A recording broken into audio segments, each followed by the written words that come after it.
I checked the parking lot from the steps of the city complex where I stood, once more to be sure his truck was still there. I knew he had arrived a few minutes ago and should be good for another 10 to 20 minutes before leaving, but I wanted to be sure. Her phone call to him had only mentioned wanting to talk about my trip. He was probably at the counter talking to her right this minute, making plans for tonight when I would supposedly be out of town for 2 days.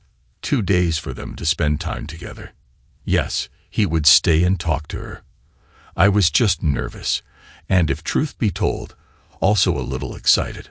I wanted this to go as planned. It was important for it to be just right since I had been planning this for almost 2 weeks. I looked again for John's car and was rewarded with the sight of his Camaro pulling into the parking lot, the smoke from the exhaust signaling its presence. It was a piece of junk to me but a beloved classic to him, and now it carried important news. John parked, awkwardly getting out of the car and grabbing a worn briefcase.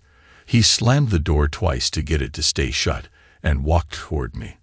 The blinding white teeth in his red face showed him smiling, and it was all I needed to see to return his smile.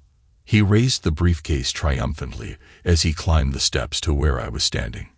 He reached me, pulled out a sheath of papers, and handed them to me, laughing. "It's all here, just what you wanted. Junior is right behind me with his copies. The cops are right behind him, and they agreed to follow his lead. Just a few minutes, and you get what you wanted." I took the papers he gave me, checked to be sure they were what I expected, and then smiled back at him. "Perfect. Junior has the official copies for both of them. He's got them both just as you wanted. Relax, Bob. It'll be over very quickly." As I nodded, he took a last chance to ask me, "Are you sure, Bob? Are you damn sure this is what you want? There's still time to change your mind." "Yes, I'm sure. I'm very damn sure." Our life till now, Maxine Gray and I were married 16 years ago this month. We met and fell in love in high school and then dated off and on through college. I went to Ohio State, and she went to Mount Union near Youngstown. We both dated others during college, but always reconnected during the holidays. We both graduated in 1989 and moved back to our hometown of Toledo. Maxine had a degree in accounting and got a job working for the city in the auditor's office. I was an engineer and went to work for my dad in his construction business. My degree was in civil engineering. So I began to slowly take over his job with the idea of him retiring and me eventually running the whole thing. That was fine with me since I had always wanted to do what he did, run my own company and build things. My name is Bob Underhill, and my dad's business is Underhill Construction. He concentrates mainly on industrial construction and rarely bothers with small jobs, bidding only on those that will keep him working for years. Those were the big ones, and there were plenty of them around. When I graduated, he started me working on the bids, the part of the job that made us successful. A good bid was necessary to make a profit and get a foot in the door. Too high meant no chance in hell. Too low meant a good chance to work, but a sure loss of profit. A good bid would open the door for the job, and for a lot more down the road. I learned from a pro. Maxine and I were dating, and as we both settled into our jobs, talk of marriage was inevitable. We danced around it for several months, but I finally asked her to marry me one sunny day in May. She accepted, and we planned for a September wedding. Our life as a couple began in 1991 when we pledged our love and devotion to each other for the rest of our lives. We took a week-long honeymoon in Hawaii, where we learned that intimacy was something we both enjoyed. I was surprised to find she was quite enthusiastic and eager to explore different aspects of our relationship. I was happy to go along with her exploration, and we enjoyed a fulfilling and varied experience. When we returned and started our life as a married couple, we continued to nurture our connection, finding comfort in our shared experiences. We were in love, and our lives were almost perfect. We planned on starting a family later, once we felt secure in our lives. But in the meantime, we enjoyed our time together. 5 years into our marriage, during an intimate moment, I asked Maxine, "Do you want kids? If so, how many?" She looked at me, her eyes filled with affection, and nodded in agreement. She loved the position we were in, as it gave her a sense of control, and I thoroughly enjoyed seeing her in such a state of pleasure and contentment. Her flushed face and passionate gaze made the moment all the more special. When she finally moved beside me, she said, "God, that was wonderful. I love you, Bobby. I truly love you." She kissed me tenderly, her hands sliding down my body. Her eyes conveyed her sincerity. And she continued, "Yes, I want kids. I think we should start as soon as possible. Your job is secure with your dad, and I have many assignments I could take. I could work until I get pregnant, take time off to have our baby, and then return to work when the baby is old enough for daycare." "That's exactly what I was thinking," I told her. "Well, it's too late tonight since I'm still on the pill, but I can stop in 2 weeks. Until then, we need to keep practicing." She laughed and said she was so tired she just wanted to sleep in my arms. Maxine stopped taking her pills as planned, and we began our journey towards starting a family. After almost 5 months, we were thrilled to discover she was pregnant. We named our first child Tiffany, choosing Tiffany after Max's mom, and then after mine. Maxine took excellent care of herself and the baby, and when Tiffany was born, she was perfect. Maxine proved to be a wonderful mother, caring for both our children and me. Life was truly wonderful. As Tiffany grew, we decided to look into daycare when she turned 3. Max found a great place, which we both vetted and approved. Tiffany started soon after, and Maxine went back to work. When Tiffany turned 4, we decided to try for a second child. Our intimate life had returned to where it was before Maxine's pregnancy, and while I hesitated to give that up, we agreed it was time.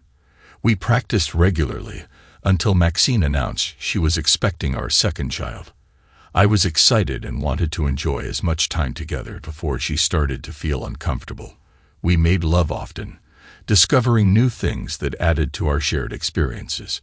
When we learned that our second child would be a boy, we were both delighted. We wanted one of each and planned to continue until we had both boys and girls. When our son, Leif Thomas, was born healthy and happy, we felt complete. We named him after my father and hers. Life was perfect as Leif grew, and Max stayed home to care for both children. When Leif turned 2.5, Max was ready to return to work. I supported her decision, and she began preparing to go back. Around that time, our perfect life became slightly less perfect with the arrival of new neighbors, Tom and Christine Dimond.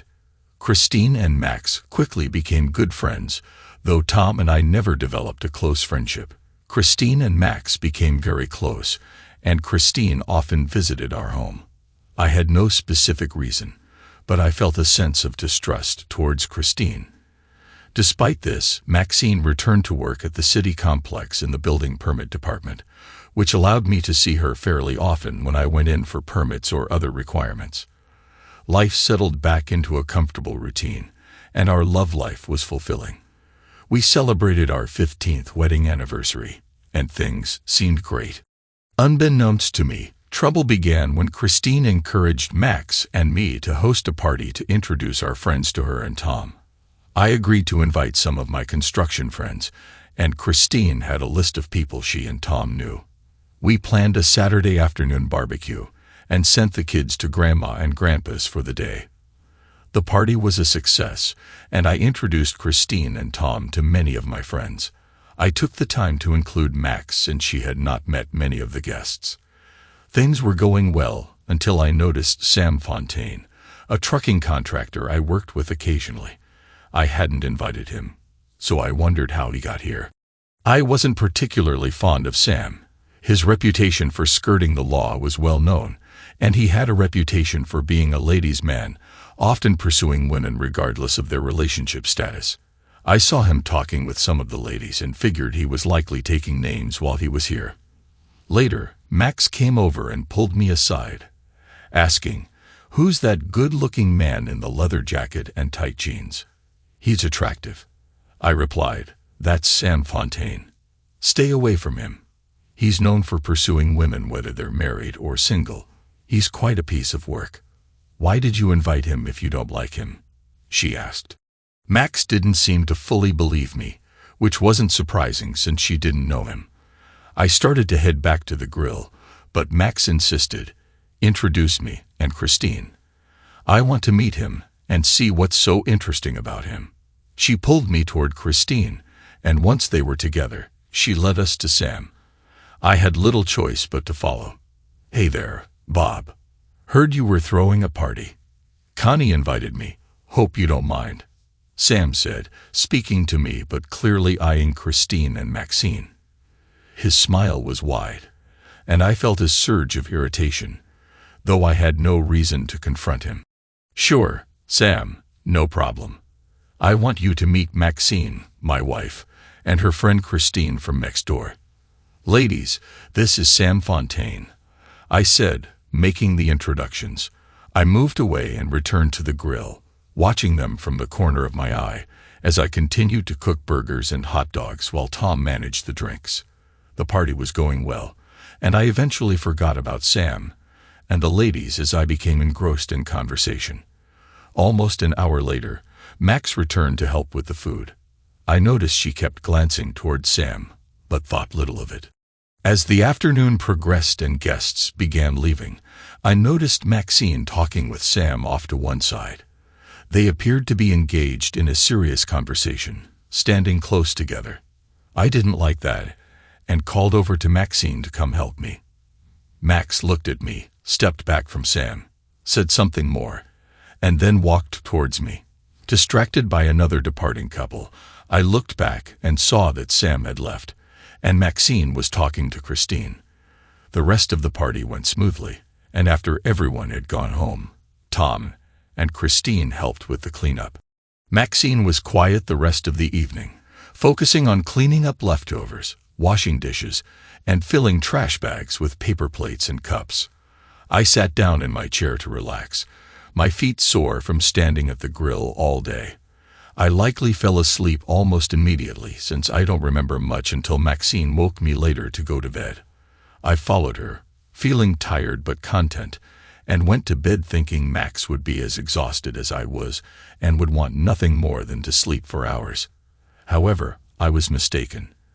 As soon as the lights went out, Max was very assertive, initiating intimacy without delay. She seemed eager, and things quickly escalated. I was caught off guard by her sudden intensity and couldn't quite understand where this level of desire was coming from.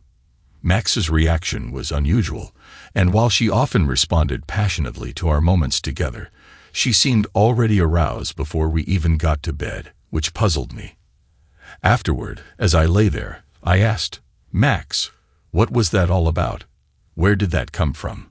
She looked at me, her face flushing with embarrassment.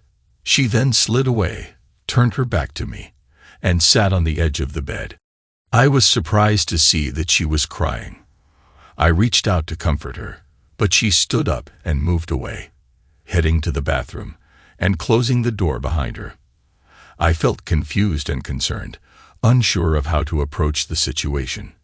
I decided it was best not to intrude and simply rolled over to try to get some rest. The next morning, I woke to the sounds of Leaf and Tiffany playing. I looked at the clock and saw it was nearly 10 a.m., and I had slept straight through. I got up, took a shower, and tried to shake off my fatigue.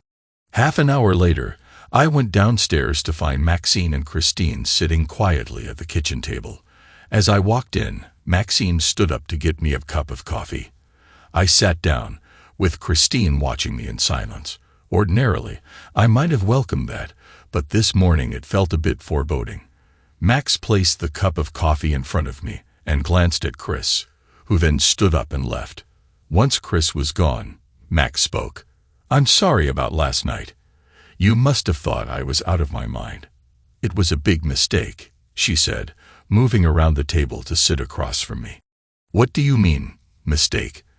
"I'm a bit lost here," I replied, needing some clarity but hoping the coffee would help. Max explained. "Chris, some of the girls, and I were just having fun, joking around about our husbands and other topics. I got a bit carried away and was impulsive when we went to bed. I didn't think about you, and I'm really sorry. She seemed genuinely embarrassed and had retreated to the bathroom to calm down when she felt overwhelmed. When she came out, I was already asleep, and she had decided to let it go. I thought about it and decided it was best to move on since Max clearly wanted to forget it. That's all right, Max. I was so tired. I don't think I would have enjoyed it anyway, I said, trying to ease the situation. Good. I'll make it up to you tonight. You can count on that, she replied, appearing relieved that whatever issue there was seemed to be resolved. Things seemed to settle, but a week later, Max asked if I minded her going out with Chris for drinks and conversation. They planned to invite a few other women Chris had met to establish some new contacts. She said they would be out for a couple of hours and asked if I could watch the kids, which I agreed to. I didn't fully understand it at the time, but that evening marked the beginning of changes in our routine. Sure, honey, it might be good for you to make new friends, I said, thinking it might be beneficial for her. I'll keep the kids entertained while you're out having fun. Maxine smiled, though her enthusiasm seemed a bit muted, perhaps reflecting her uncertainty about my reaction. On Thursday night, Max dressed conservatively in slacks, a blouse, and a sweater jacket. We were talking in the kitchen when Chris knocked on the door. Maxine said goodnight to me and the kids before heading out. What started as an occasional night out with Chris and their friends became a routine, happening once or twice a month initially, and then increasing to once a week. I took care of the kids, discovering enjoyable activities like indoor play areas, the zoo, and Chuck E. Cheese. I grew closer to my children during these times, which I appreciated. However, I noticed a change in our relationship. Initially, Max would return home and be eager to reconnect, but over time, the frequency of our intimate moments declined. Max also seemed more reserved and less interested in trying new things in bed. When I tried to address this with her, she became defensive and upset. I began to suspect something was amiss. To find out more, I started listening in on phone conversations between Max and Chris, but she quickly realized and adjusted her behavior, making it difficult to gather any useful information. Determined to understand what was happening, I went to Radio Shack for advice on how to discreetly monitor phone conversations. After explaining a fabricated story about concerns with my daughter's phone usage, the store employee recommended some equipment. I bought it and set up the system at home while Max was at work. I found the phone wire leading into the house from the garage and felt a moment of panic as I had to cut it and reconnect it to the small panel on the back of the recorder. The wires were tiny and tricky, but I managed to connect the device as instructed by the young man at Radio Shack. I placed the recorder behind a shelf with old magazines that hadn't been moved in years. The device was set to record all conversations onto a digital memory stick, which was said to hold up to 5 hours of audio. The recorder was programmed to activate based on sound, and I could play back the recordings on any computer with a USB connection. I completed the setup and returned to work. Despite checking the stick several times, the recordings only captured routine conversations with Chris. I suspected Max was being very cautious. To ensure she felt free to talk openly, I made a point of being visibly absent that evening. After dinner, I told Max I was taking the kids to the indoor gym so they could burn off some energy. She declined, citing housework, so I took them out, enjoying the time with them. We stayed away for about 2.5 hours, returning with the kids exhausted and ready for bed. When I came back downstairs, Maxine was watching TV in the den. I decided to check the recordings after she went to bed. Maxine had been going to bed earlier than usual, hoping I would be asleep by the time she turned in, which seemed to be an attempt to avoid intimacy. I went to the room where we kept the computer, started working on some emails, and waited for Maxine to retire. When she came by to say goodnight, I barely acknowledged her, focusing on my work. After she went upstairs, I went into the garage, retrieved the recorder, and shut it off. I pulled the memory stick and took it to the computer. I inserted the stick into a USB slot and accessed the files. I was surprised to find that the recordings contained a conversation between Maxine and Christine. The conversation was about how Maxine was spending time with Christine and some other women. They discussed their experiences and feelings, which included some details about their nights out and interactions with others. From what I heard, it was clear that Maxine and Christine had been involved in activities that seemed to upset Maxine. There was talk about wanting to add more nights out and comments about past experiences that were quite revealing. Maxine's hesitations and nervousness indicated she was conflicted about the situation. After copying the file to my hard drive and erasing the stick for future use, I prepared to return it and replace the box. As I went to bed, I replayed the conversation in my mind, feeling a growing sense of unease and frustration. I had an inkling of what was happening, but without concrete proof. I knew I needed more evidence to understand the full extent of the situation. Maxine was already in bed, pretending to be asleep, but I could sense her tension. Her breathing quickened when I turned towards her, but I just settled down and closed my eyes. She seemed to gradually relax as I made no further moves towards her. I eventually fell asleep, my mind overloaded with thoughts. The next day, I went through the yellow pages and found an ad for a private investigator. I called and made an appointment for later that afternoon. I finished some outstanding work and completed a bid that was due, but decided to postpone discussing it with my colleagues until the following morning. I drove to a part of town that had seen better days and found the building housing the address I needed.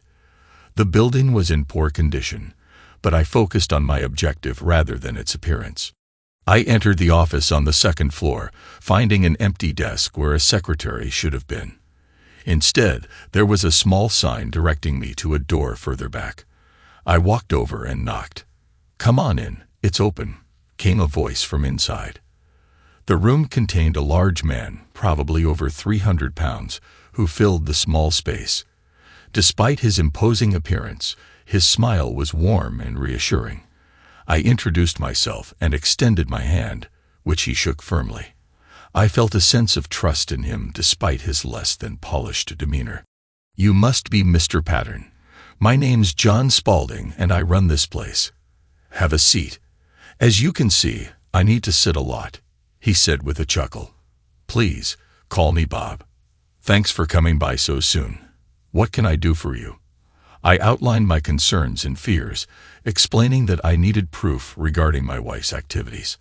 I provided background information, including the names and addresses of Christine and Tom, and mentioned San Fontaine as someone I suspected might be involved. Bob listened attentively, observing me closely. His demeanor made me both nervous and hopeful. "So, can you help me find out what I need to know?" I asked. "It seems straightforward, but I have a question," Bob replied. "What about this Fontaine guy? Do you want me to catch him with your wife?" "Yes, San Fontaine has a reputation for questionable behavior. I want as much information on him as possible," I said. "Believe it or not, I can handle nearly anything you need. It'll cost you, though. Do you prefer to pay by the day or for a complete job? The latter is cheaper in the long run. I can handle your wife, Mr. Fontaine, and the other individuals for a flat $5,000. Otherwise, I charge $300 a day plus expenses. Your choice." I was surprised by the amount, but quickly decided that my situation was worth the expense. I opted for the full payment and informed him of my decision. He didn't seem to mind either way but requested a retainer. I wrote him a check for $2,500, which he glanced at before putting it away. "Here's how it works. You give me all the details you have, and I'll take it from there. I'll need to visit your home to install some equipment. You'll need to find a reason for me to access your bedrooms and garage. Can you manage that?" "That should be no problem. I've been considering installing an alarm system, so you could use that as a reason. How does that sound?" "Perfect. Let's get started with the information you have," Bob said. I left the office feeling more confident about taking steps to uncover the truth. As I drove home, I reflected on Bob's final words. He had asked me if I was sure about proceeding, warning that knowing the truth might end my marriage. He advised me to talk to my wife and try to resolve things before committing to his investigation. I reassured him that I wanted to move forward and get the answers I needed. Back at home, I arrived earlier than usual and entered through the back door instead of my usual side entrance. I saw Christine sitting in her kitchen talking to Max. Neither of them noticed me as I entered, so I quietly walked into the hallway leading to the kitchen, keeping as silent as possible. After my visit to Mr. Spaulding's office, I was determined to listen in on their conversation. I leaned back against the doorway and listened intently. I overheard more than I expected. "Come on, Max. You know he doesn't suspect anything. He thinks we just go out for drinks with the girls," Christine said. "Tom doesn't know anything either, but he doesn't care, so don't worry about it." "I can't help it," Max replied. "I just feel like he knows something's different. It's partly my fault. I've been less affectionate lately, and our intimacy has changed. I still enjoy being close to him, but he seems different now, and it worries me." "It's all in your head, Max. Bob trusts you. You know that," Christine reassured her. "Yes, so I betray his trust," Max responded. "Oh, Chris, I have to end this. I love Bob so much, and I don't know what I'd do if he found out. But if you do, you'll never be happy again. He'll never accept what you're doing with Sam and Joe, and you'll miss it. I can tell." Christine laughed softly. "What if you invited me over to have a little fun with you and Bob? A real threesome to make things even." "God, no. It would kill me to see him with you or anyone else. I'm such a hypocrite. I'm going to end it. I have to." "Sam won't let you," Christine warned. "He'll use those pictures he took the first time to show Bob. You're better off going along with it for a while until Sam gets bored." "Yes, I guess.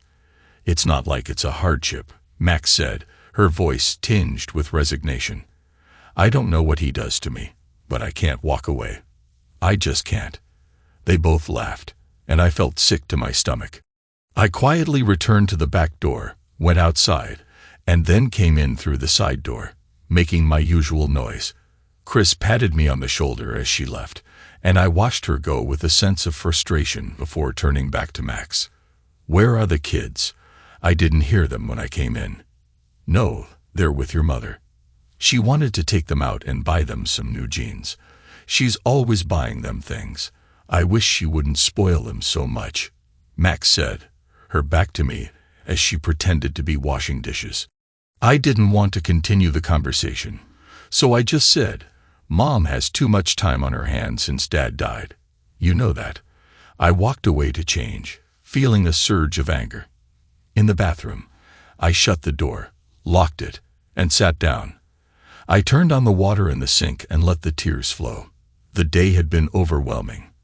Talking with John, listening to the conversation with Chris, and seeing Max avoiding facing me.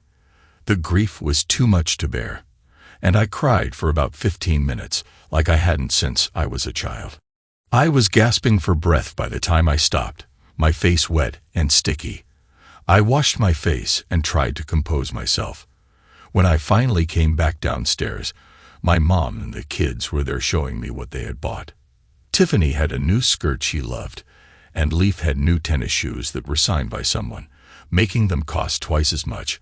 I made appreciative noises for the kids, pulled Mom aside to thank her for the gifts, and chided her for spending too much.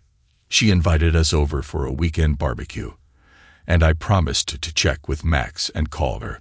I avoided Max for the rest of the evening, and spent time playing with Leaf and Tiffany. They were playing with their toys and were happy to have me join in. I played with them until time for bed. They made the usual noises, but Max would not allow that, so they went off to bed. I sat down in my chair and turned on the TV. I just stared at it, not even knowing what I was watching, until much later when Max came in, snorted as she saw what was on, and changed the channel. She settled down and began watching some show or other while I watched her from the corner of my eye. I tried to see the changes in her that must have been there. I failed to see them. She looked like the same Maxine I had been married to for 15 plus years, but she no longer acted like her. She was different, more moody, less talkative, her eyes rarely meeting mine for any time, her manner more abrupt. She was much less active in bed and rarely initiated sex now, where before she was always in the mood and usually took the initiative more than I did, and I enjoyed that. I got tired of always having to be the aggressor.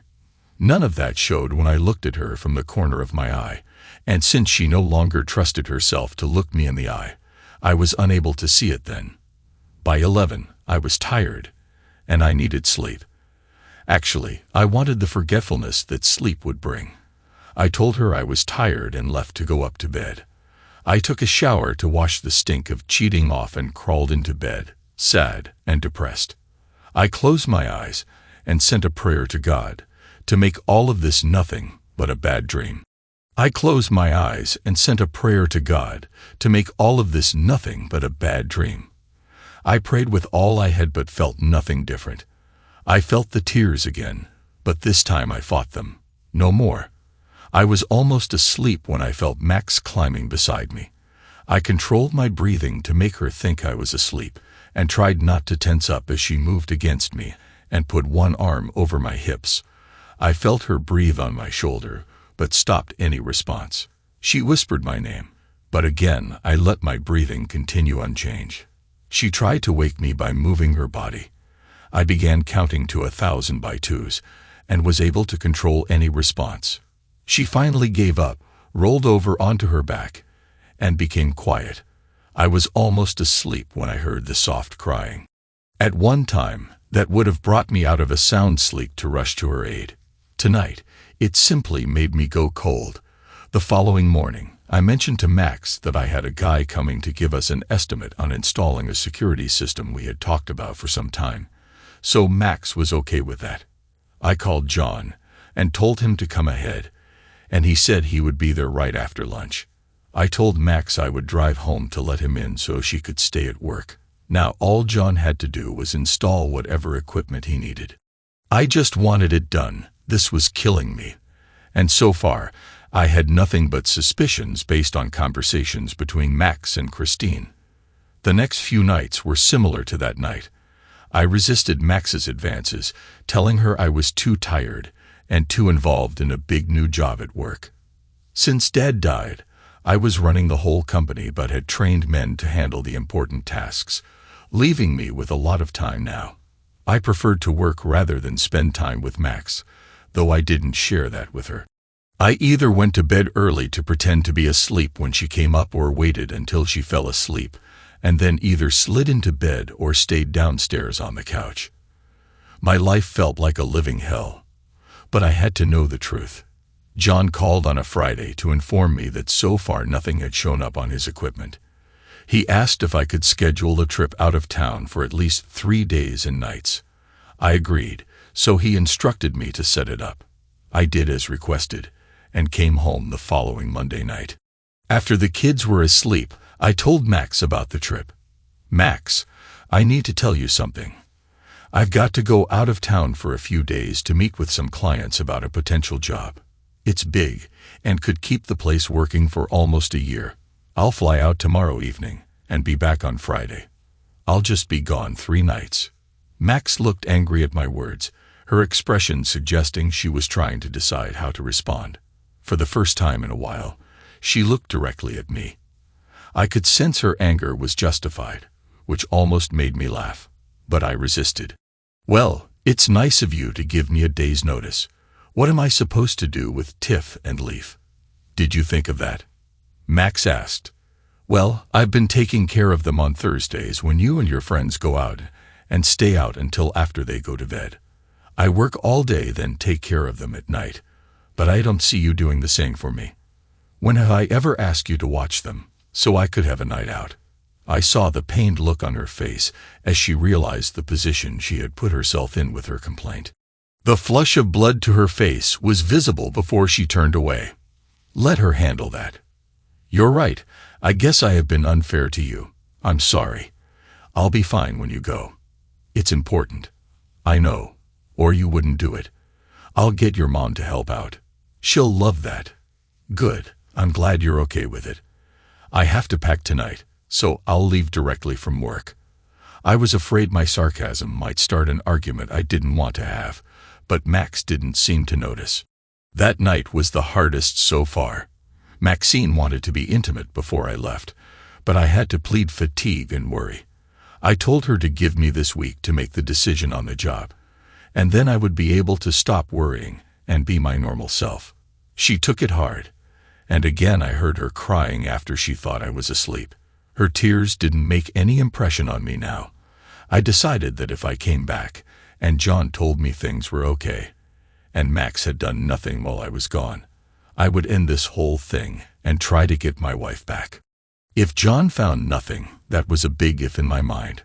I left the following day as planned. Actually, I checked into a hotel 50 miles away and stayed there for the next 3 days. I called Max on my cell phone several times a day while I was gone, particularly on Thursday when she would be out doing whatever she and Chris had been doing. But her cell was strangely quiet. All I got was a voicemail message saying she was not available, and to leave a message for her to return.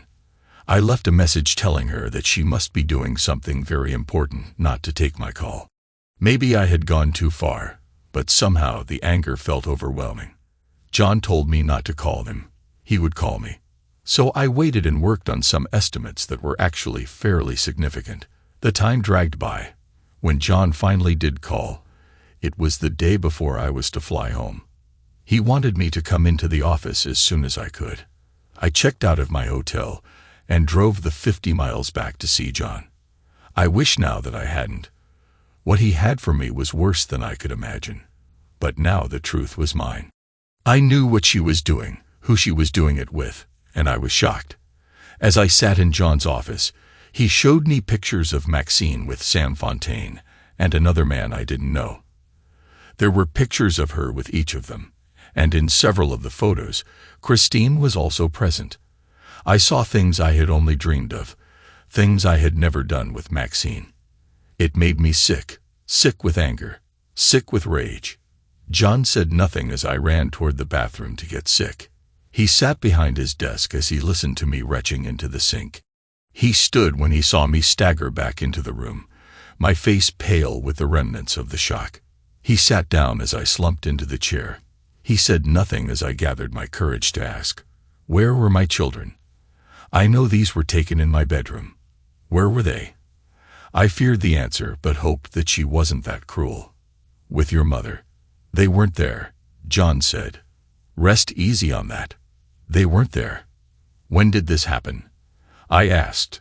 "Thursday night." "Did she do it on the other nights as well?" "No, this was the only time she had them at your house. That was the second night you were gone. I heard one of them say they'd never been allowed there before. He was so pleased to be involved. I have that on tape. That's from Sam Fontaine. He's a real piece of work. I want him dealt with. What can we do to take him down? I know adultery isn't a crime, so what can I do to deal with him?" I was furious and wanted to take action, but I didn't want to risk being caught up in it. "I know some guys. Leave it to me. It'll cost you an extra $2,000. Is that okay?" "Not a problem. I'll pay whatever it takes. Just get it done. Please. Give me a week. Talk to your lawyer if you need to and have him ready to serve in 1 week. I'll handle the rest. Give me the cash and small bills so I can buy what I need. Bob, you've got to trust me. Can you do that?" "I trust you, John, more than I trust the woman I loved, the mother of my children." I stayed with John that evening, and the two of us finished off a bottle of Johnny Walker whiskey. I woke the next day on the floor of a one-room apartment, which I gathered was John's. He was snoring away in a pull-down Murphy bed. I got up, washed as best I could, and woke him long enough for him to tell me my car was downstairs. I drove to work, spent a few hours there, and then drove home. I was rumpled enough to convince Max that I had spent a few hours on a plane after an early meeting with the clients. John convinced me that I needed to spend the next week with my wife. treating her as if nothing had changed. She couldn't know I was onto her, as she might inform Sam, which would wreck his plans. It was hard, but I decided to use the time to remember what it was like before. The problem was that I still loved her, even though she had cheated. That love would die slowly over time, but for now, it was still alive and punishing me for discovering the truth. It hurt, God. How it hurt. The first night home was the hardest. I played with my kids, helped put them to bed, and then spent the evening with Max, discussing the job. We went to bed together, and I was intimate with her for the first time in 3 weeks. I still loved her and had been faithful throughout our marriage, so I had no guilt to hold me back. I made love to her with every touch and every kiss. She responded fully, her body giving in to the intimacy. I worried about STDs and even AIDS, but somehow, at that moment, I didn't care. What was I doing now? It felt like the death of my marriage and the perfect life I thought we shared. As the week progressed, I thought more and more about my life without Max. What about Tiffany and Leaf? What would they think when we separated? How would we arrange visitation? Who should have them? When she brought 2 men and another woman into our home, that made the decision easy. I was going for full custody and would use the pictures John had for leverage. I began to accept the end of my marriage, but what it brought with it was sadness. I found myself crying for no reason during the day and often at night. I was listless at work, got angry over trivial matters, and dreaded going home each evening. I had begun to spend more time at work, arriving home well after dinner. Max noticed my absence, but between my renewed energy in the bedroom and my strange behavior at other times, she was confused. I had been working with my lawyer to finalize the terms of the divorce. I wanted to ensure that the kids would not suffer. I planned for college funds, medical coverage, support, and all the necessities for raising children. Initially, I had hoped we would work together for their benefit, but now I had to plan for joint decision-making and how to manage our joint bank accounts and savings. We weren't wealthy, so those accounts were modest.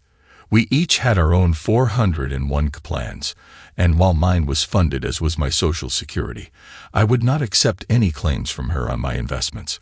Her betrayal meant she forfeited any claims to my future. I made considerably more than Max, and while I accepted that I would need to provide some alimony, I aimed to make it as minimal as possible. I didn't want to pay her for her infidelity.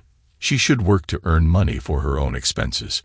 I considered suggesting that she and Christine could start an escort service together, as they could potentially make a lot of money that way. Another issue was whether to inform Tom about Christine. I felt he deserved to know the truth about his wife. I discussed this with John, who suggested sending an anonymous envelope to Tom's workplace. I liked this idea and asked John to arrange it. He had all the details and told me to wait until the following Monday for the plan to unfold. That week, Maxine and I were intimate 3 times. Interestingly, she did not go out on her girls' night with Christine that week. I called John to check, and he told me that Max met Sam twice during the week at lunchtime. They had gone to a motel on Tuesday, but there had been no further incidents. I recall that on Tuesday night, we had not been intimate because Max had claimed to have a headache. When we did make love on Thursday, I thought nothing more of it. I knew that regardless of her actions, Max would not remain faithful. She had built a life of deception, and I decided to let her continue with that life, without me being a part of it. On Sunday evening, while we were in bed, I told Max that I had to go to Chicago the next day. It would be a short trip, leaving Monday afternoon and returning Tuesday evening. Max made a small fuss but accepted it, and then we made love for what I knew would be the last time. I gave it my all, knowing this was the end of our time together. She experienced several moments of intense pleasure, and I was committed to making it as meaningful as possible, despite everything. On Monday, I waited outside the city complex where Max worked with John, Jr., and the police. The children were already with my mother. I had spent an hour with her explaining what I planned to do and showed her one picture to convince her. Max's parents were too far away, and dealing with their own health issues, so they wouldn't know anything unless she told them. At that moment, Tom's envelope was being delivered, and Christine was at home as usual. John indicated the arrival of Junior and Sheriff Turner. It was time to act. Junior walked up, spoke briefly to John, and then went into the complex carrying 2 envelopes, knowing where to go. I followed discreetly while the sheriff waited outside, his role to come later. Junior walked down the hall and turned into a small office area where a sign read "Building Permits." A man, Sam Fontaine, was leaning against the counter talking to one of the women there. Junior approached her, confirmed her identity as Maxine, and handed her one of the envelopes. She looked puzzled but took it. Junior then looked at Sam Fontaine and asked if that was his name. Sam nodded, slightly confused. He pushed the remaining envelope toward Sam and said, "You have been served." Then he turned and walked quickly away, nodding at me as he passed. I observed Maxine's reaction from my concealed position. She opened the envelope, pulled out the documents, and read the first page. When she looked at the picture attached with a paperclip, her face went pale. Her hands began to tremble, and her mouth opened in a silent cry. She collapsed forward onto the counter, the envelope and its contents falling to the floor. I watched as tears streamed down her face, and she continued to try to scream. Eventually, she found her voice and let out an ear-splitting no that shattered the quiet of the area. She then slowly sank down behind the counter. Sam Fontaine had also looked at his document, which named him in a lawsuit and included a picture.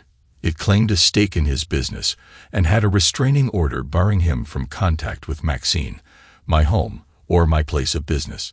Maxine found a similar restraining order in her documents, barring her from our home and the children until a visitation schedule could be arranged.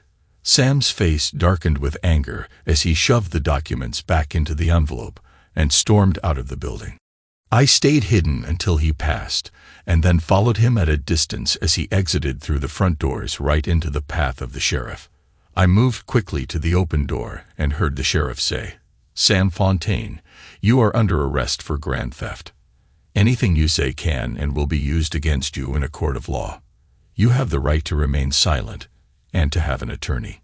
If you can't afford one, one will be appointed for you. Do you understand these rights?" Sam struggled but finally acknowledged that he understood.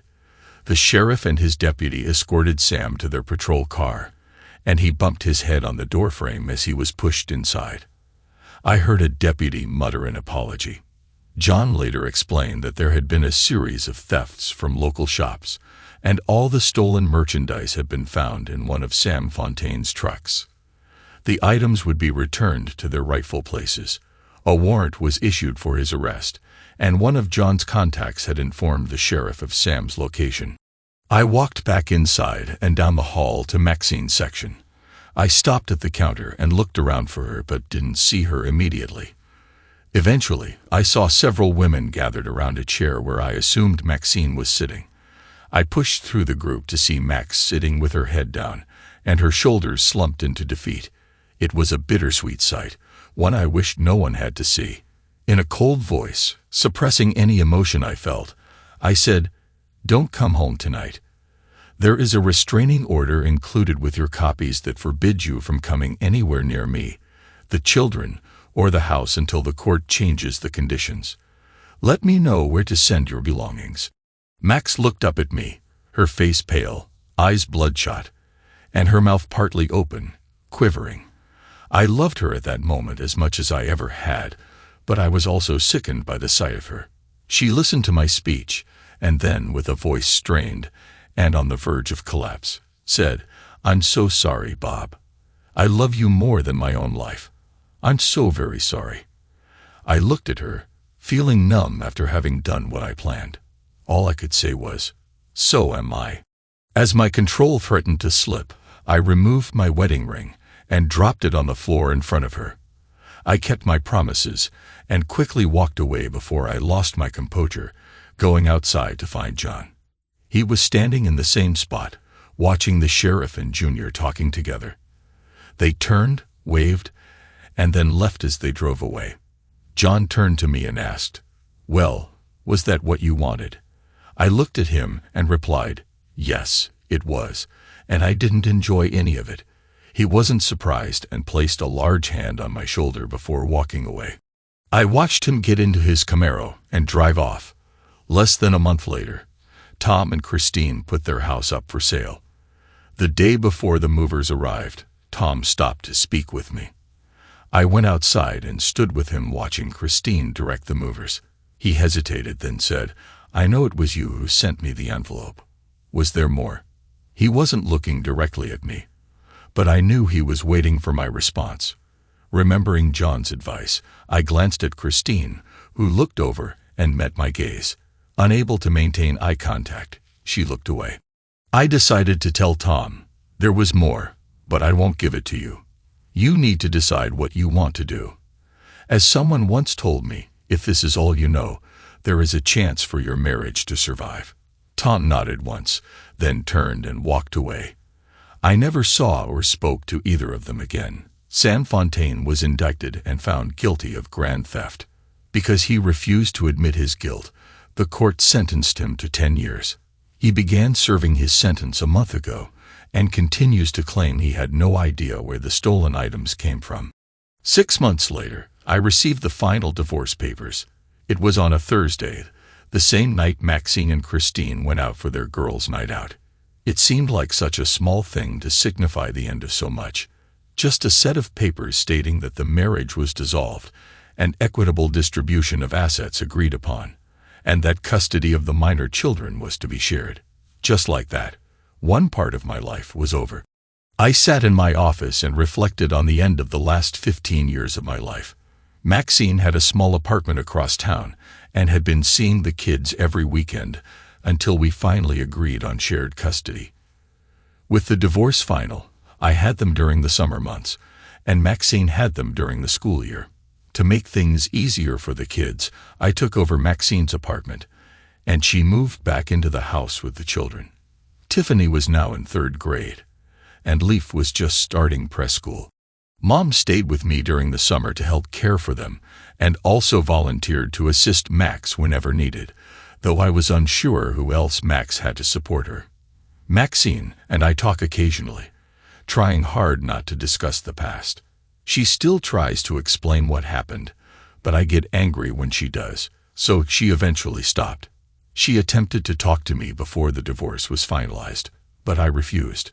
I knew I would break down if I allowed it, and it was harder on me than she realized to let her go. Marriage is based on trust and mutual commitment, and Maxine had broken those vows and destroyed our marriage. I still loved her, of course. Nothing would change that.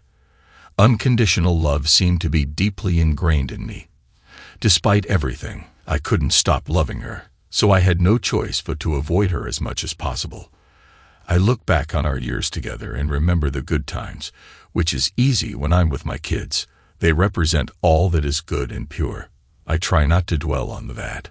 I also remember the words of a wise man, John Spaulding, who told me that choosing my path meant I would have no chance to save my marriage.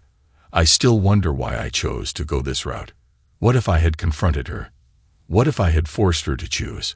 Would she have chosen me in our marriage? Even if she had, what would have stopped her from repeating the same behavior in the future? I know I would always wonder what she was doing whenever things seemed off. But still, I wonder. Every night, as I come home to be alone, the question I keep asking myself is simple. Now that I got exactly what I wanted, why am I not content? Consequences can be difficult for both sides.